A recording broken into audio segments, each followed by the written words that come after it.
You're either going to spend time or money on something. And if you want to save one, you're going to have to use the other. It's often said there's no right way to build an author career. Liz Delton has been published for nearly 10 years.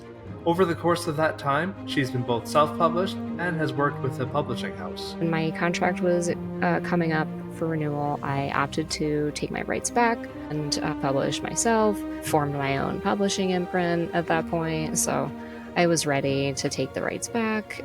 With 20 books under her belt, Liz hasn't been content to be confined to just one subgenre.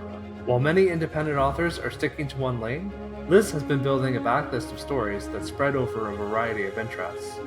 From cozy fantasy to epic, she hasn't been pigeonholed in the type of story that she tells. Fantasy with a dash of dystopian, and then I've got the portal fantasy, and I've got a steampunk mystery, and usually there's something for everyone. If they've come to my table, they're like, well, I'm not into that, but I'll be into that. We chat about Liz's writing journey, her upcoming book, Flames of Gold, and some of the tactics that have worked for her to build her author career. We cover a lot of ground in this conversation. I hope you'll join us for it. Welcome to the greatest podcast in the multiverse, where each week I talk to science fiction and fantasy authors about myth, magic, and the infinite possibilities of storytelling. I am your host, Herman Stewarnagle, and I will be taking you on a journey with some of your favorite authors. Ready to explore? Because on this show, every conversation is a doorway into a different world. So welcome once again to the greatest podcast in the multiverse. I'm very happy to have a very special guest return for the second time. Liz Delton, welcome here. Thank you so much for having me, Herman. I'm really excited to be here. You're so welcome. Thank you for joining me again. Can you believe it's been a year since we've chatted for the first time? It's wild. I can't believe it. It feels like it was just a few months ago. And in between, we met at in Vegas at 20 Books Vegas, which was a lot of fun. And you've had a lot going on this year, which has been really exciting to see. Yeah, thank you. You too. Yeah. Hey, yeah, thanks. Yeah, it has been a busy year. Lots has happened. But for those listeners who may not have caught our first interview, can you just give us a quick overview of who you are and what your writing journey has been like? Yeah, so I write fantasy for teens to adults, and I have lots of different series out at this point. I have three kind of complete series and some other miscellaneous stories in between there. And I kind of jump from like cozy fantasy to a little more epic and YA in there as well. So and I'm a full-time mom, and I write when I can. Yeah, right. Yeah, squeeze in those writing moments when you can, right? Yeah, I was taking a look at your catalog, and you've got quite a number of books out. How many total fiction books do you have out now? I've kind of lost track, but I think it's somewhere over 20. That's amazing. That's so cool. And you have a few fiction or nonfiction books in addition to that, right? Yeah, I have three notebooks that are for writers. There's like a teen one and a kind of more guided one. And it's a notebook for planning out your own fiction story, because I was told by a writer friend that my ideas were organized really well, and like, how do you keep it organized? So I thought I would make a little tool for other writers, and they're pretty popular. Yeah, so you've got over 20 books, but over the last year since we last chatted, you've had a number of projects that you've had happening. Can you tell us a little bit about what's changed in the last year for you? Yeah, so I think the last time we talked, I had just done my Seasons of Soul Dark Kickstarter. You were just about to launch that, I think, yeah. Or you just I don't know. Yeah. I think you were just going to, or you just finished it. Yeah. And I have since run another Kickstarter for my Realm of Camellia series. It was for an omnibus of the whole series, and the whole rest of the series got like brand new covers as well at the same time. The omnibus is one of those special edition, like leather, silver foil covers or sprayed edges. It's going to be good too. Gorgeous. Yeah. And it's currently being manufactured overseas, so that's very exciting. And it's been a very new process for me. this whole like print run business. It's very different than what I'm used to from print on demand. And so Okay. I'm learning a lot about the printing process. Yeah. and Okay. and like I'm seeing like the books like in pieces. They're showing me like the pieces like as they're being manufactured, and it's just fascinating. Yeah. So they're doing like a larger print run for this book rather than just kind of the one-offs that you would get normally. Mm-hmm. Mm-hmm. Yeah, that's really cool. And so I did that. That was kind of a big thing this spring. And I'm also putting out a brand new book on Flames of Gold. And that's the first in a new epic fantasy series. Yeah. And I have a children's book in the works as well. Cool. Very cool. You've got so much on the go. We'll definitely talk about your new upcoming book, Flames of Gold, because I want to hear all about that. Just want to back up a little bit about your omnibus. Now, that was an existing series. It was a different series than your first Kickstarter. Was that series? Were you traditionally published with that, or was it published with a publisher and you got the rights back? Is that what happened Yep. there? Yeah. Yeah. So So the tell us a little bit more about that. so the first book, The Starless Girl, was with a small press, and when my contract was coming up for renewal, I opted to take my rights back and republish myself. And I took that opportunity since I was going to need new covers anyway. I took that opportunity to recover and do an omnibus because I I don't know, I love omnibuses. It's nice to have it all in one. Yeah, for Um, sure. and I wanted to try that whole print run thing with a very limited like special edition. Hmm. So yeah, I'm glad that it was a successful campaign, and so far has been a really rewarding experience. I even met one of my backers at a convention recently in Oh, really? Hartford. Yeah, That's I cool. was at Kineticon in Artist's Alley with my books, and I had somebody come up to me and they mentioned that they backed my campaign, and I was like, wow, like what are the chances? Right? Yeah, that's awesome. Yeah, so That's I so got to give cool. them like an in-person update on that, so that was pretty neat. Awesome. Yeah, that's really cool. Yeah, I always even people showing things on social media and that sort of thing, sharing the Kickstarter pieces that they get and that sort of thing. Like it's so cool to see them out in the wild and to meet the people that have backed you and see who's backed the project. It's such a cool experience, isn't Yeah, it? Yeah. yeah. So now with this series, was it the first series that you had written, or did you have other ones before that? No, this was my second series. Okay. My first series is the Four Cities series, and that my first one was a trilogy, and it's like a YA fantasy dystopian. Okay. Um, and so the Realm of Camellia, the one I did the omnibus for, that was my second series, and it's four books, and this one's a portal fantasy. So it follows Kira, who starts seeing light in the darkness around her, and she is chased by a shadow creature through a door in the woods that leads her to the realm of Camellia, where she learns to train in light magic. So Cool. um, I'm a big fan of portal fantasies, so that's my like ode to the Love portal it. fantasy classics.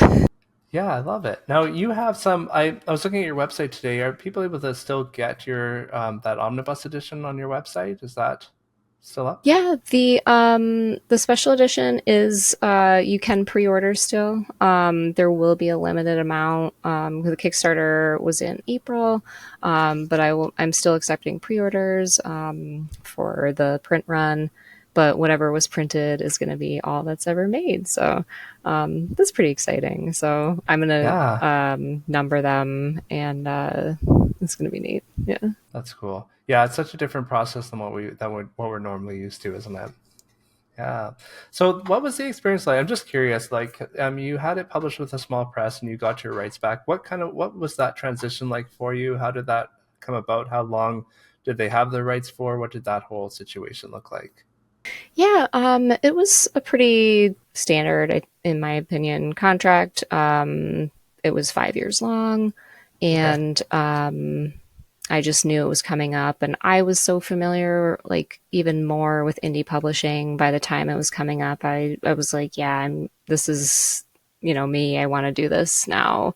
Right. My first series was indie published by myself, and then I had since published other books by myself. So I formed my own publishing imprint at that point. So I was ready to take the rights back, Yeah, right. and yeah, it was as easy as sending an email. So Okay. it was a Yeah, pretty cool. simple Yeah. process. Yeah.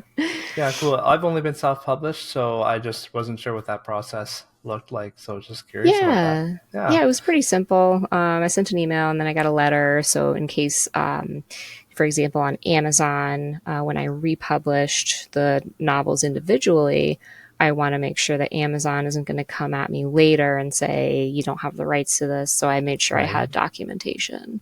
And I have since the individual novels have been republished on Amazon.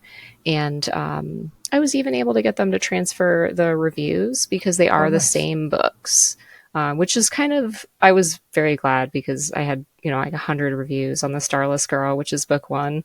And that was like a really big accomplishment for me. So, Yeah.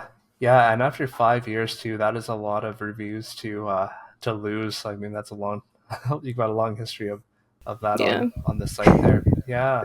Yeah, so I sorry if you mentioned this before. How long have you been published for then? It's actually going to be 10 years this December. Wow, Yeah. congratulations. Thank That's you. incredible. Yeah, that's awesome. So now over the 10 years that you have been writing and publishing, what have you learned? Like what do you wish you knew kind of when you first started writing that you didn't know then?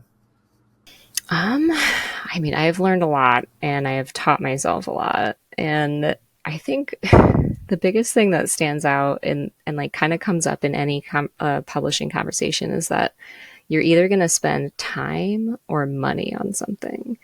And if you want to save one, you're going to have to use the other Right, because yeah. if you want to do graphic design yourself, you're either going to have to spend a lot of time either learning or practicing both, or you can save yourself that time and pay someone else. So that's just one thing that would be good to understand from right from the beginning, you know. And yeah, I've learned a lot along the way, like various tasks like web design and Mhm. graphic design and formatting and all that. So, but I'm a big like do it yourself kind of girl. So Right. I'm all about teaching myself skills if I can save. Yeah, I think, nobody ever tells us how many different hats we have to wear as authors, right? Especially as, independently published authors, because all that stuff, whether you're contracting it out or doing it yourself, I mean, there's more admin and whatnot involved than just being able to sit down and put words down on the page every day, right? Oh, definitely. I haven't been writing in like a couple of months because I've been doing so much administrative things. Yeah.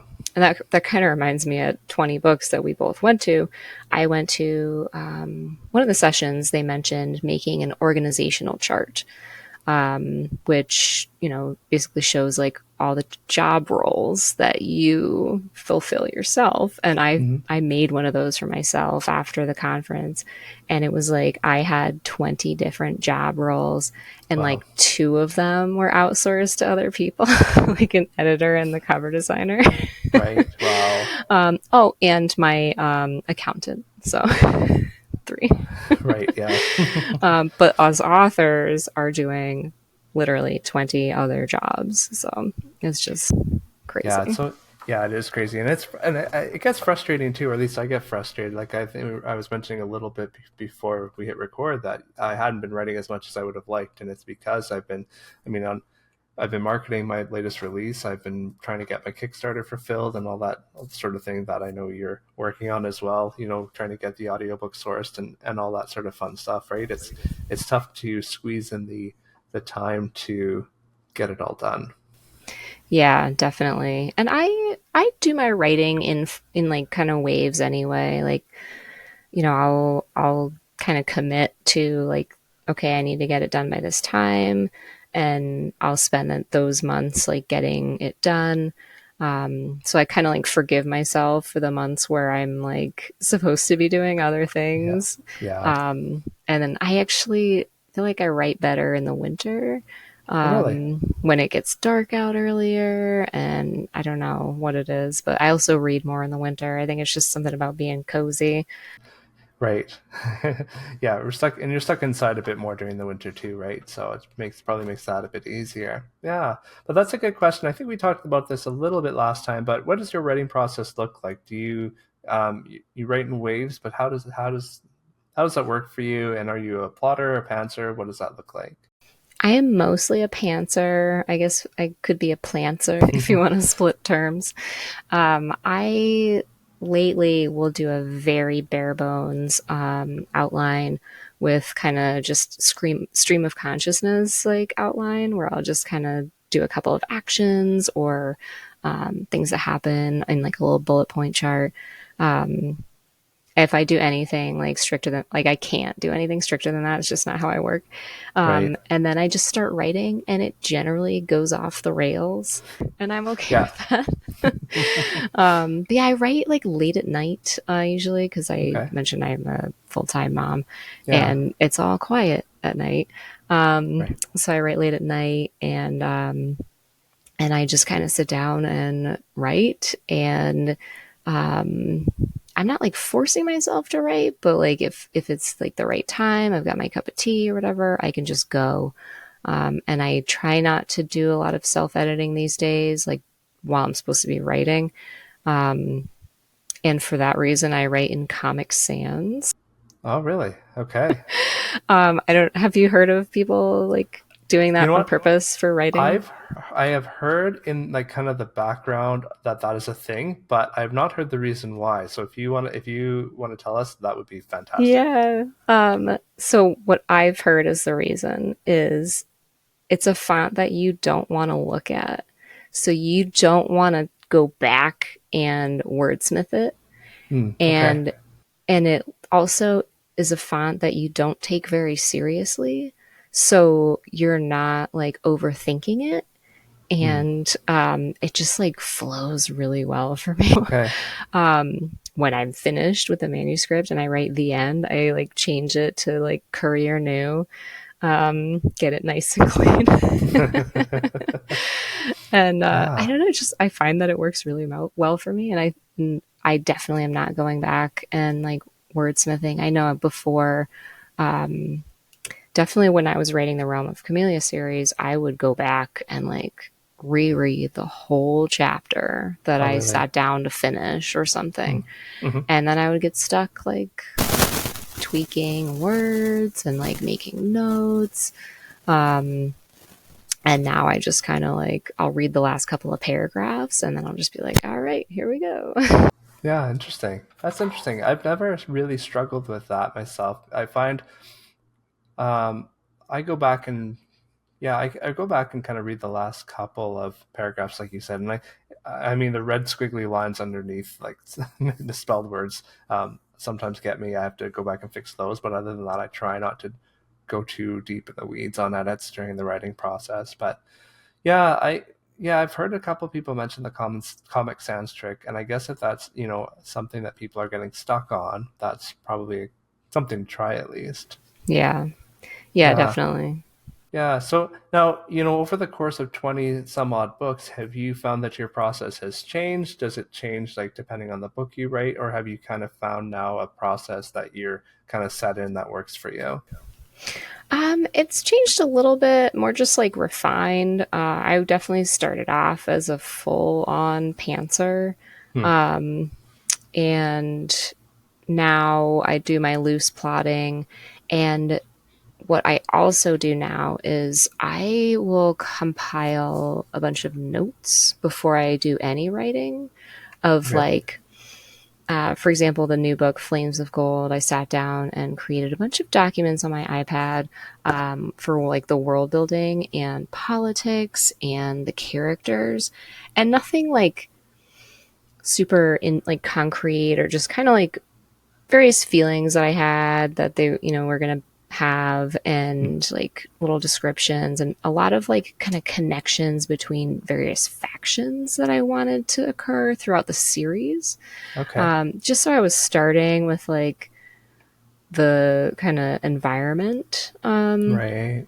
of the world, and where these characters fit into it. So I kind of start with these like series and character like notes beforehand, Hmm. and so I'm Okay. like in the mindset, and then I kind of start writing, and I have no idea like what each chapter is going to be or anything. They just kind of, I'll get to a certain point. I'm like, well, this would be a dramatic place to stop writing. Do I have enough words for it to be like a, is it between like 1,000 and 3,000? Okay, sure.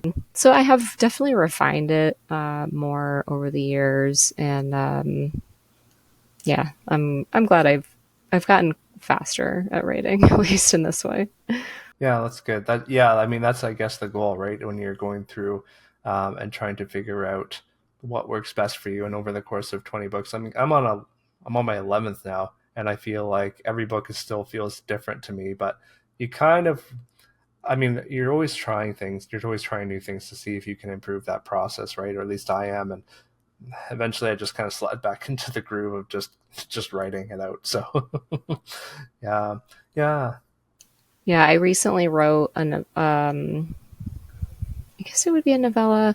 It was like 10,000 word story for to submit somewhere, and I just completely pantsed it. So that was like my, going back to my old writing styles, and I showed it to my writers critique group, and they were like, "This is the best thing like you've that's written." awesome. Like, so I That's was like, awesome. "Okay, we'll Yeah, see I if it wonder, gets accepted."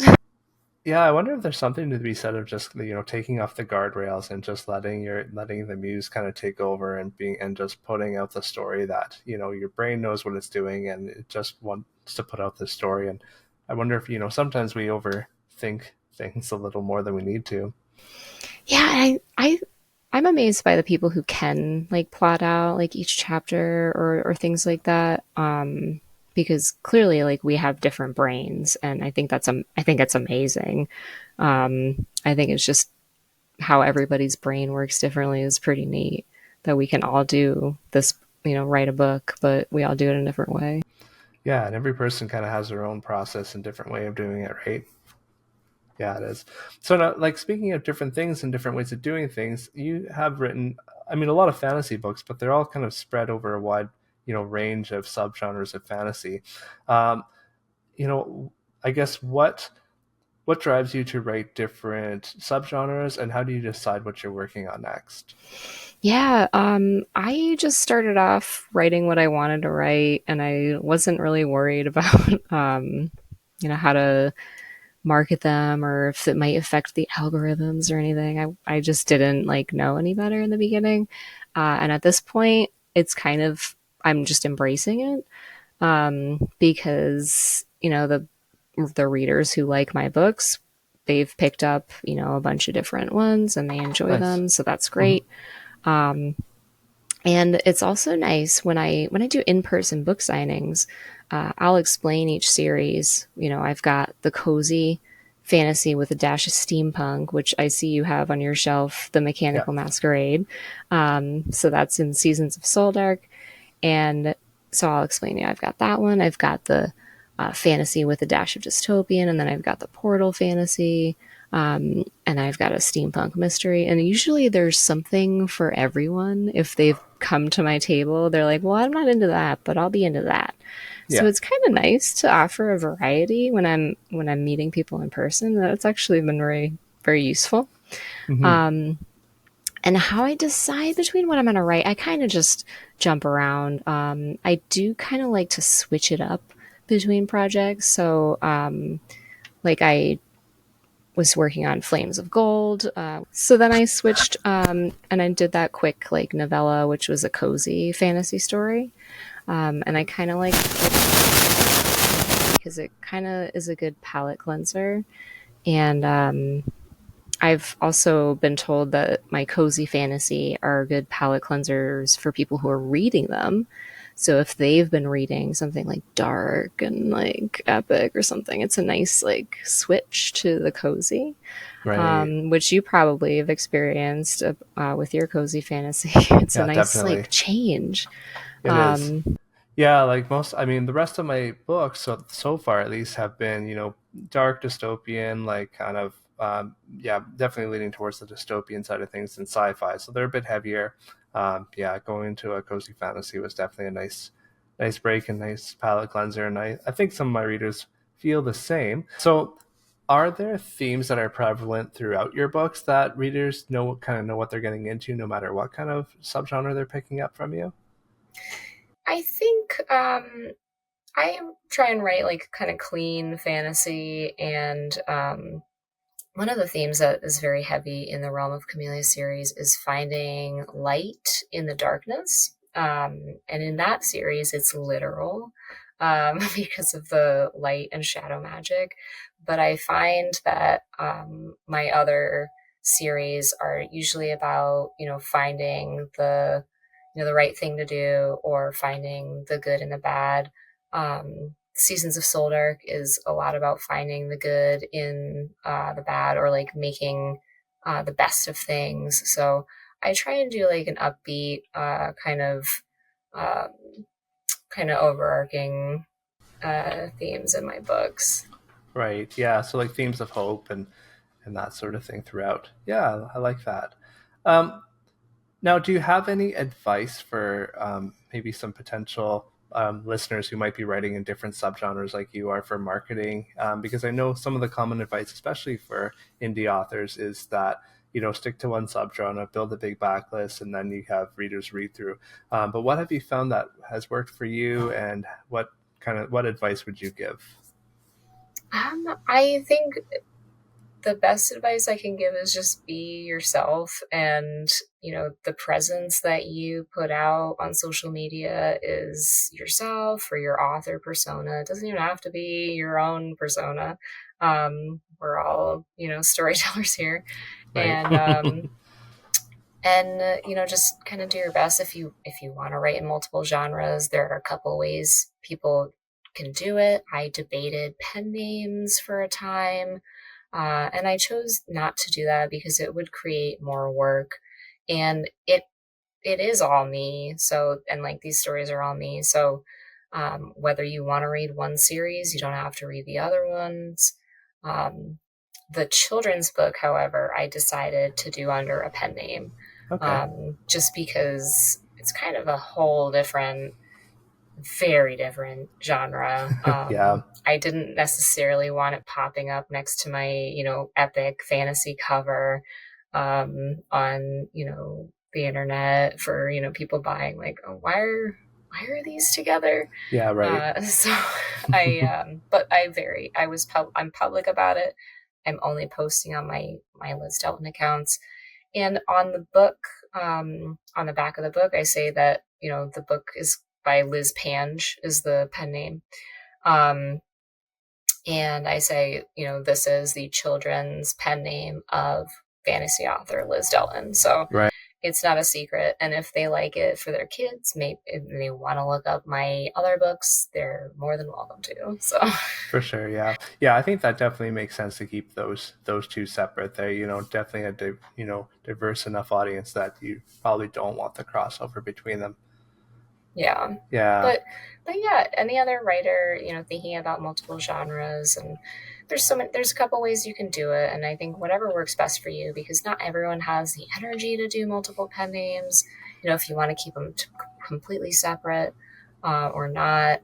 And then yeah, like if you're like me or you and just want it to be under your name, you can just do it that way too. It's a very different world out there nowadays, I'd yeah, say. definitely. Yeah, I think if you go the route of keeping the same name for different genres, different subgenres, you really have to market yourself as the brand, right? Rather than the genre itself. And that I kind of went the direction I did for the same reason as you. I couldn't imagine having to create a new persona and have a separate website and separate social media and separate all the different separate newsletters and all the deviations that There's so come with many that. things. Yeah. Yeah, yeah. So I'm like, you know what? It's all me, and you get what you get, Yeah. right? Yeah. Further down the road, I might create separate newsletters for for fantasy and sci-fi. But right now, I told my newsletter subscribers too. I'm like, you know what? Right now, I don't have the bandwidth for two different newsletters, so I'll give you, I'll tell you everything that's going on and read what you Yeah. want and skip what you don't, Exactly. right? Yeah. Exactly. Yeah, exactly. So I do want to talk about your upcoming book, Flames of Gold. The cover does look fantastic. I think we had to cut out when you held it up, so I don't know if you want to hold Oh it up yeah. again, but um, Yeah. How I'll good my definitely link lighting it in the is, but show notes. Yeah, it's you just can such kind a of see cool the lighting cover. is not great right now, but There we go. um yeah. Yeah, I'm in love with this cover. It was done by Jeff Brown, and he is a very talented um, illustrator. yeah. And I'm so glad that it kind of portrayed the the story and like the feelings I had for the cover. Yeah. Yeah, it looks so good and such a good epic fantasy cover as well. So, can you tell us just a little bit about the book? What is it all about? Yeah, so it's about a fire mage who has kind of been disenfranchised by the system, and she left the mage training house and to make it on her own. But then she is approached by the crown prince, and he's asking her for help. And they used to know each other in previous life, and it turns out his father has been murdered, and he is supposed to be the king, but he's on the run because there was a coup, and she kind of reluctantly joins his plight to get allies, to get his throne back, and it's about them kind of on a quest for political allies, and they encounter some uh, lots of different factions in this world, and they get caught up in these plans for various mages, and they kind of have the fate of the continent in their hands by the end of the the book. So um, Yeah.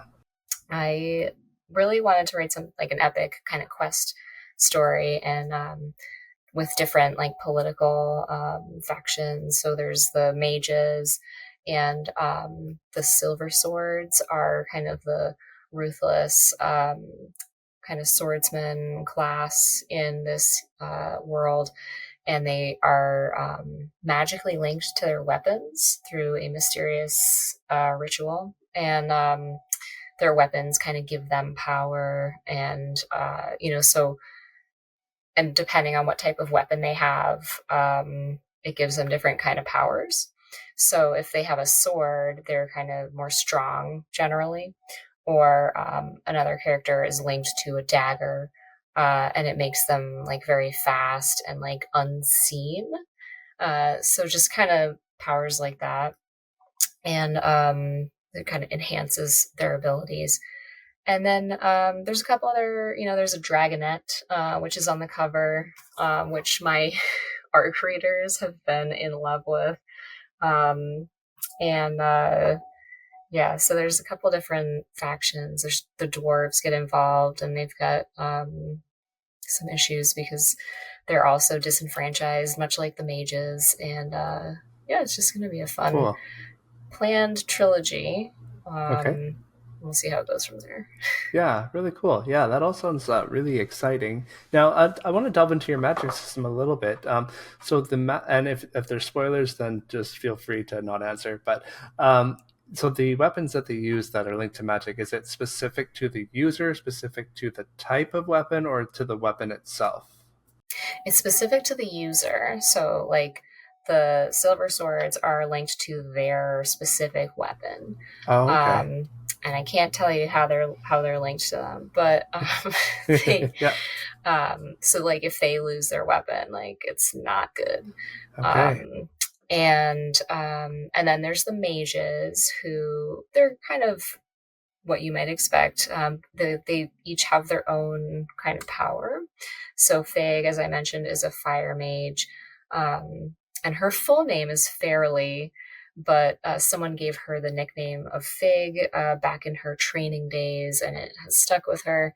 Um, so she's a fire mage, and the prince, Devrin, who goes by Dev, is an air mage. And the mages each have their own color for their magic.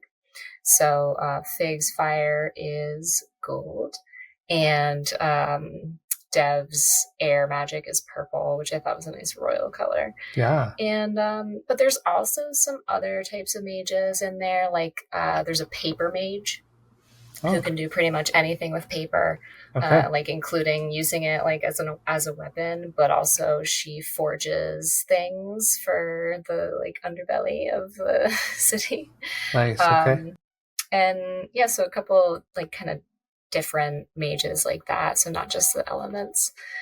And then I have a third sort of magical faction, which is the Sisters of Morga, which is the healing kind of faction. Okay. They are they use like a special water to heal, and they have these tattoos on the back of their hands that allows them to use the water to heal. So I do use a lot of like elemental things in the magical system. The dwarves have like a hint of magic as well, but I don't get into that much in book one. But Right. um, so it's a pretty magical world. Yeah. Yeah. I Sounds spent like a lot it. of time when in my like planning phase, figuring all this out. Yeah. Now, was there kind of an inspiration behind the magic system, or did it just kind of come to you as you were developing the world? It just kind of came to me. I don't know. I had the idea of the silver swords, like just out of the blue for the series, and then just kind of had to make decisions about how I wanted the mages to work. Like, could they do anything? Are they gonna have one power, kind of thing? So, Yeah. Right. um, it's just fun to. I love world building; is my favorite part. So, it's fun Cool. to figure out. Yeah, really cool. So, like, was there any other, I guess, what inspired you for the series as a whole? What kind of sparked the initial idea for it? Honestly, I just wanted to write something a little more epic than what I've been writing. I've been writing like definitively YA fantasy, and I wanted to write something a little more for adults or just like geared towards adults.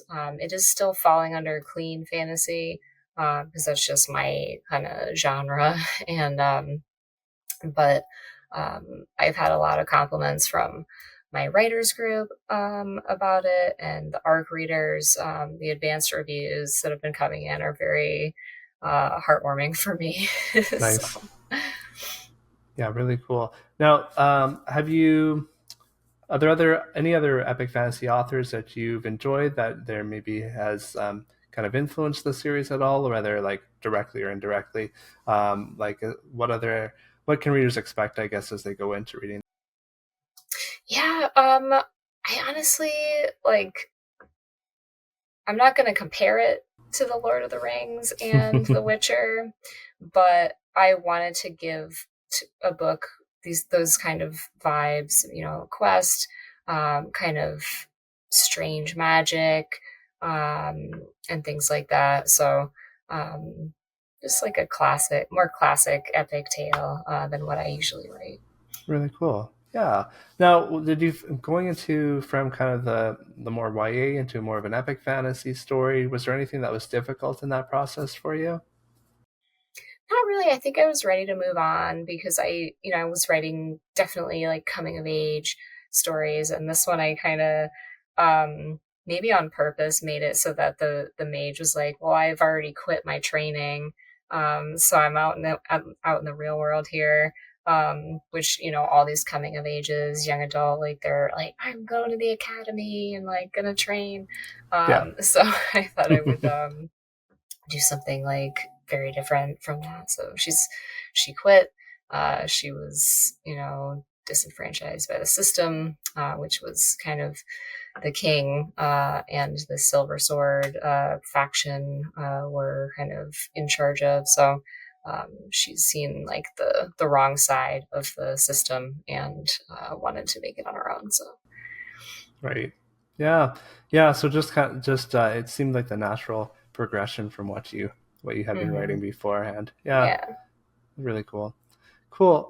So you already had mentioned that this is a planned trilogy, and you've got a children's book coming. But is there anything else that you're currently working on that readers can expect coming down the pipe from you? Probably. I mentioned earlier a short novella that I just wrote, which I'm probably going to adapt into a standalone novel because I Cool. really enjoyed the story and the world, and I kind of want to adapt it into a novel that could be a series potential. So I think I will use that as my procrastination project when I'm supposed to be working on other things. So. Nice. Yeah. So it sounds like you always have a few things kind of on the go that you're able to dip in and out of. Hmm. Yeah. Yeah, I don't like having lots of different projects because, as you know, you're publishing and okay, I've hit submit on this and now I have to wait. You have to wait a couple of days for, the distributor to hit like okay or whatever. Let me go work on something else. So Yeah. it's nice to have a couple of things going. Yeah, for sure. And you probably one story doesn't get stale that way. You're able to keep keep things moving in a couple different directions, to kind of depending on what mood you're in, I imagine. Yeah, yeah. And I've definitely found that like the best way to like sell more books is to keep publishing other books.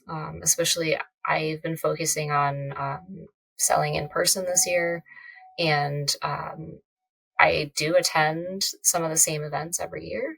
And if you have new books every time, that makes it way better than if you're trying to sell like the same, books over and over, because the same people go to the same events.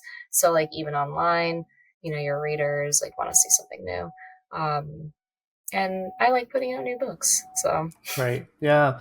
Yeah. For the few in-person events that I've done, I've definitely found that as well. If you're there a couple of years in a row, you'll have readers coming back the next year looking for the next book in the series. So yeah. it is good to be able to do that. So like what's your kind of like, are you releasing kind of two books a year? What's kind of your what kind of release schedule do you aim to have?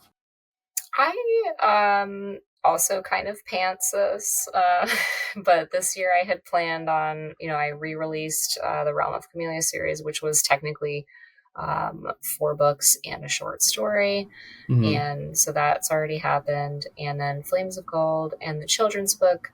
The children's book was not on my bingo card for this year. It just kind of came into being. Right. So Flames of Gold definitely was. So one new novel and then the four re-releases. But next year I've got a couple things planned for the series, which Flames of Gold is in the Legends of Gold and Silver series. So I have a couple of surprises planned on that one, Nice. depending on how my writing schedule goes for next Right. year. And then I want to release at least one more novel next year. So Cool. Very cool. Yeah, lots to look forward to. I do want to circle back just for 1 minute though and ask about in-person events. I guess a two-part question. Why is it that you're focusing on in-person events, and what advice do you have for other authors who might be looking to do in-person events? So I'm focusing on it because I kind of sat down last fall and made like, a plan for this year. And at the top, I wrote in very large words, focus on what works. Because I tend to get distracted by things. And I'm telling myself this to focus on what works. And I've noticed that in person events work really well for me. I've kind of gotten the hang of it over the last several years. I've been doing in person events since like 2017.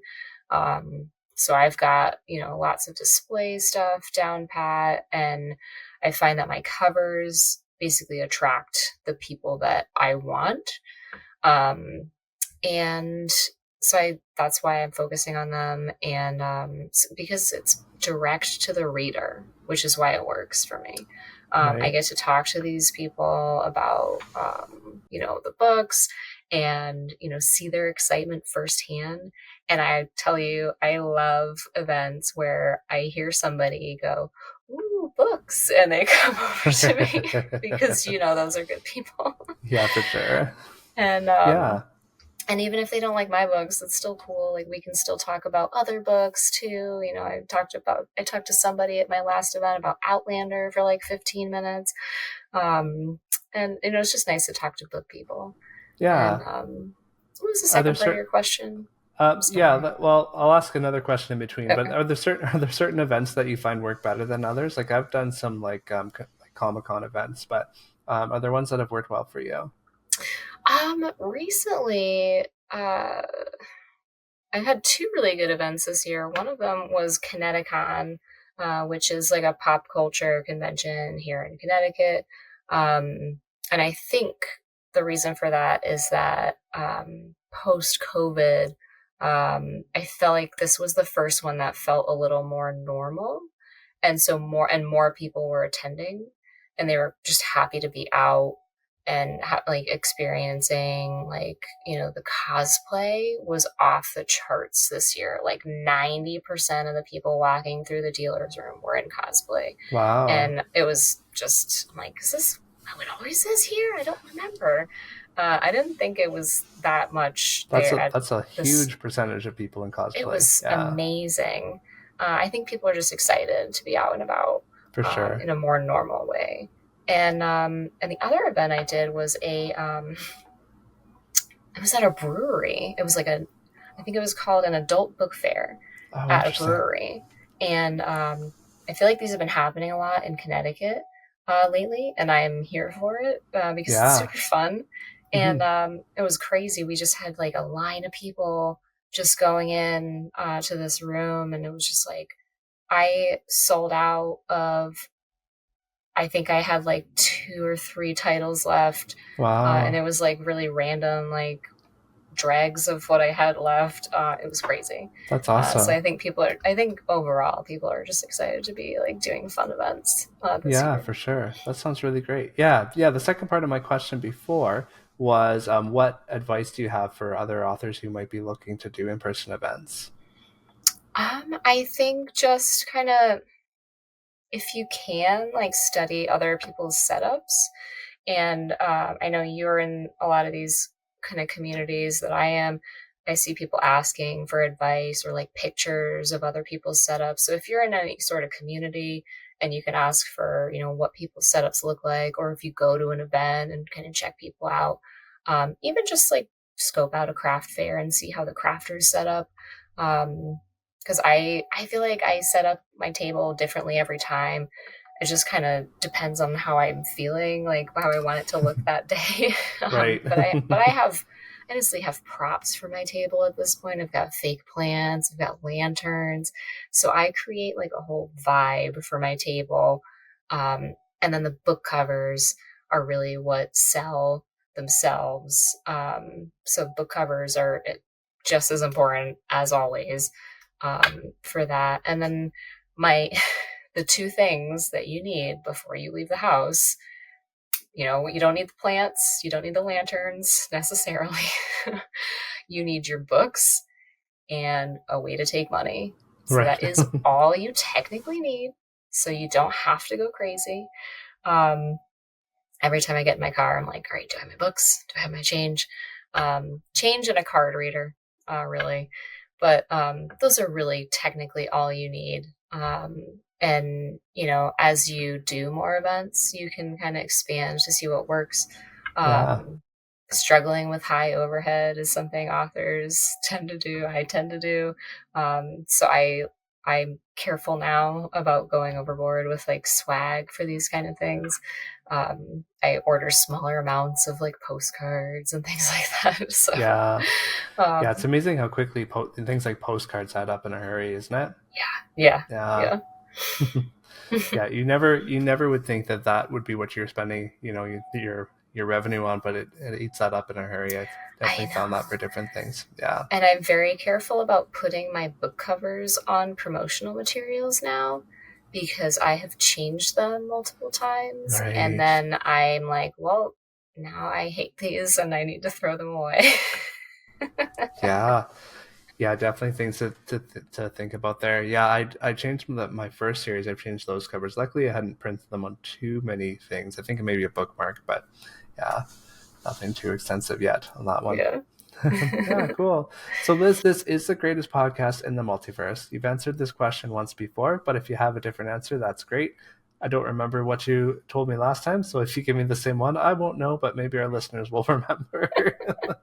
So, can you tell me how, in a parallel universe, a different choice might have shaped another version of your life? Sure. So I'm pretty sure I remember what it was, which I probably said I could have continued working in the theater, which I Oh, used to yes, do. that rings a bell. Yes. Um, but I did think of another one. So in another universe, I might have been an art teacher Okay. as well. I was, looking into becoming an art teacher at one point. I did go to art school. Oh, cool. Um, and but I feel like if I was an art teacher, I would still be writing books though. So Nice, nice. it'd I just be love covered that. in paint more. Right. I love how you're, involved in the theater, writing, artist. You're definitely going to be in the creative realm. I love that. Yeah. Yeah. Very cool, Liz. Can you tell our listeners where they can find you and the best way to get copies of your books? So you can find me and copies of my books at lizdelton.com. So I do have a shop there with signed books, and all of my info and socials are on there. Perfect. I'll be sure to link that in the bio. And Cool. yeah, this has been a lot of fun. Thank you so much for coming on again. Yeah. Thank you for having me.